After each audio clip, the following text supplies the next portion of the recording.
Hello and welcome back to Bearwood West Yard. Today I'm going to bring you the July update.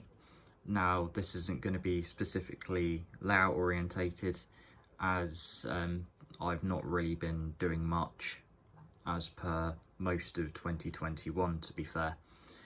But yeah, I've been a little bit quiet to say the least, so I thought, well, I need to get something up on the YouTube, so, well, it's July, and what better time to do a bit of like a general update, similar to what I did back in March. So this is going to be a little bit like that, but I have made progress in some areas, and also with varying life circumstances, I have had a little bit more time, a bit more recently. I'm going to kickstart this update with the recent acquirements of the layout. So this will be starting off with the Bachmann Class 20 and Nuclear Flask. As no doubt you'll have seen in the intro clip that I've now got another Nuclear Flask as well. I got both of these as a bundle off of a Facebook buy and sell group as a chap was selling his, and I thought, well, it was very tempting for the price, let's just say, because originally I had no intention of getting a Bachmann 20, even in DRS as per the modern image, but given that I'd found a photograph about a week beforehand of one in the early 2000s working a nuclear train from Winfrith in mid-Dorset up to Gloucester, I thought, well, I kind of had to recreate it. So yeah, and that's where we are now, and I've got 2 Nuclear Flasks with it. I've seen that Akura Scale are producing more PFAs and Nuclear Flasks with them. Unfortunately, I've not decided to go for any of these as I haven't found any photos of them in my local area. Not to be too much of a rivet counter, but yeah, so I will get around to scratch building some of the other nuclear wagons eventually once my current workbench fleet is over. Speaking of which, you can see that my ospreys have all come out now, so I've completed these, so to say, for now. I've got 4 ospreys and 1 of the, I think it's a YSA, but I did it so that it has the little step on it. Now, although I had planned originally to have all 5 of these as ospreys, I thought when I was doing them, well, it would give a bit more interest if I get 2 wagon types out of it than just all ospreys.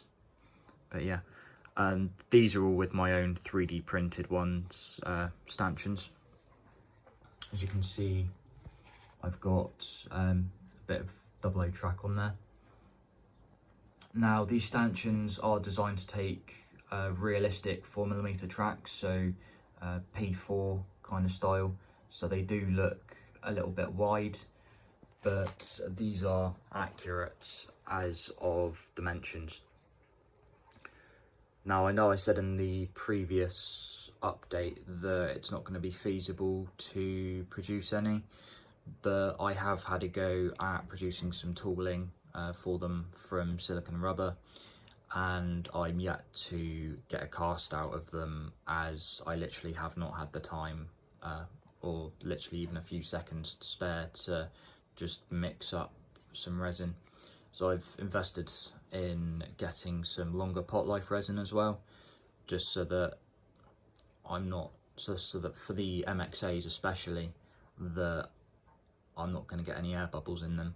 But again, with the mxas as well, that is a project that has also not progressed any further despite my previous hopes.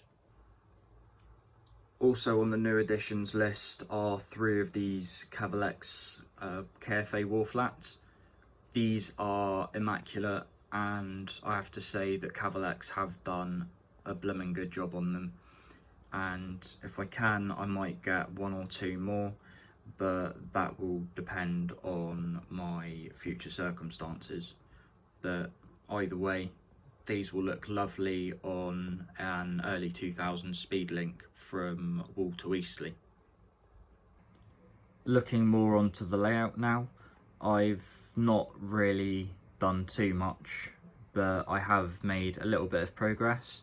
So along the back and down the sides up until just over there, I have redone all of the static grass there, and I'm really pleased with it, as I've now got my tried and tested heathland effect on there, and it looks pretty good when it's under the light. I'll get a better view of it in a moment, but it does look quite nice. And I've tried to make the area on the embankment up away from the railway a bit greener than the rest of the heathland, literally just because the fence line is going to go through there, and you know what happens in deep undergrowth and fence lines, it's always a bit greener than everywhere else because of all the climbing plants. I haven't done anything with the bridge since the March update, but I am very eager to get some more bricks onto it, so I've got a week off pending at the moment, so I am definitely going to try and increase the number of bricks I have on it at some point during that time. So even if I progress a little bit further with that, progress is progress. So that will hopefully have at least one side done within the next month or so.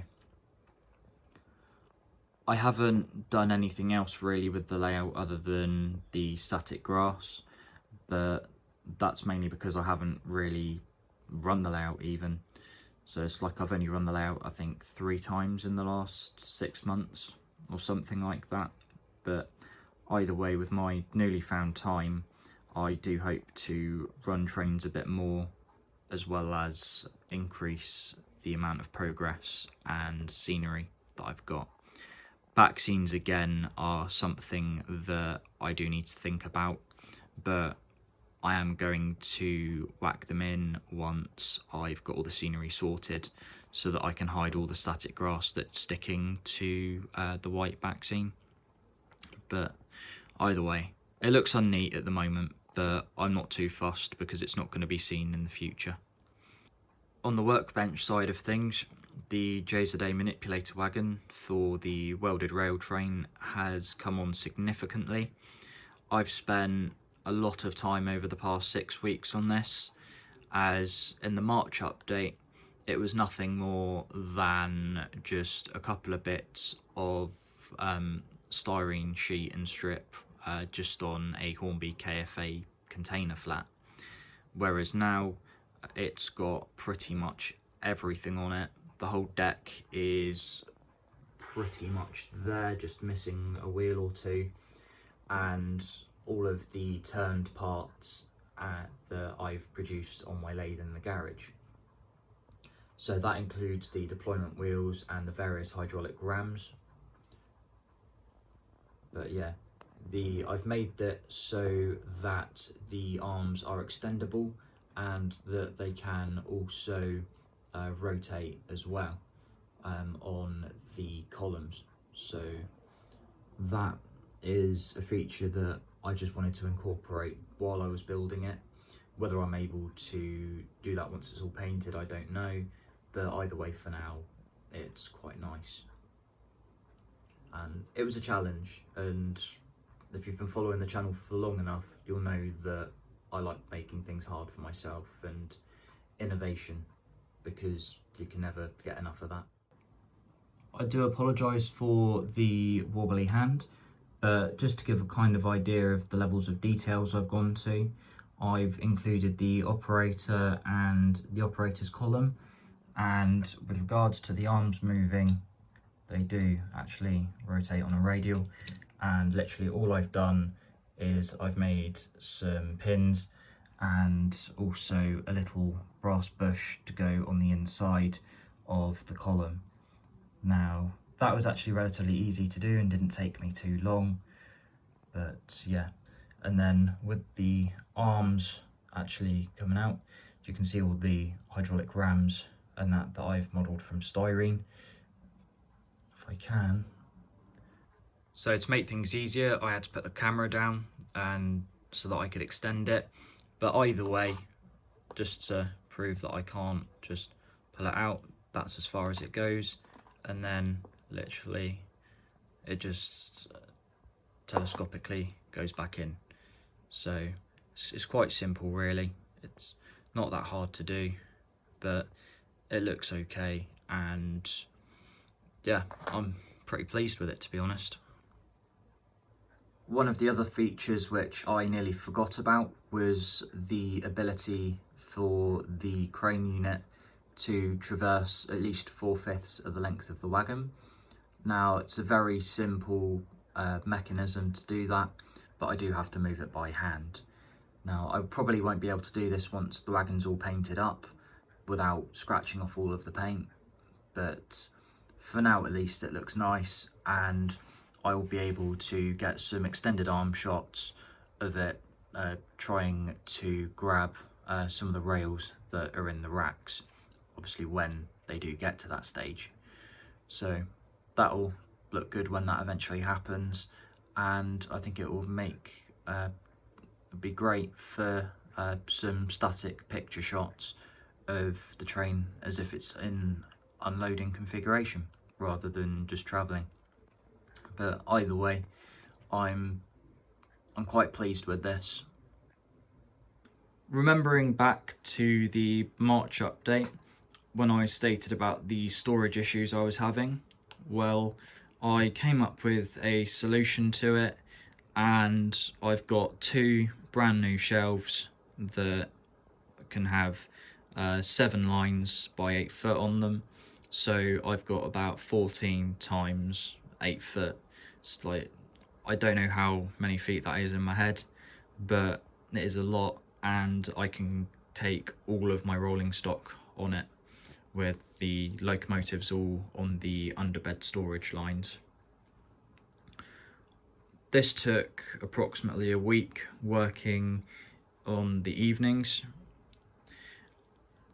and it's come out nicely, and it was relatively inexpensive, with the only real heavy hitting price being on the brackets. But considering that these were from Screwfix, they're good quality, so I'm not going to complain about that. I think it was something like 32 quid for a pack of 10, and in the end I had to get 2 packs, so it was about 70 quid. But yeah. And then with the other shelves, although they're fairly unneat, I have actually just taken them all down and replaced all of the wall plugs, and no problem since. But yeah, so if you're ever going to put up floating shelves, don't use the supplied wall plugs. Use something like rule plugs from Screwfix, because they'll actually hold up and stand the test of time, and they don't have design flaws like the manufacturer's ones do, because they want you to think, oh no, it's broken, and buy more. That's false economy. But yeah, so anyway, I think that's about it for now. So thank you very much for watching. No doubt I will have a running session up within the month or so, but yeah, so stay tuned for that, and I'll see you in the next one.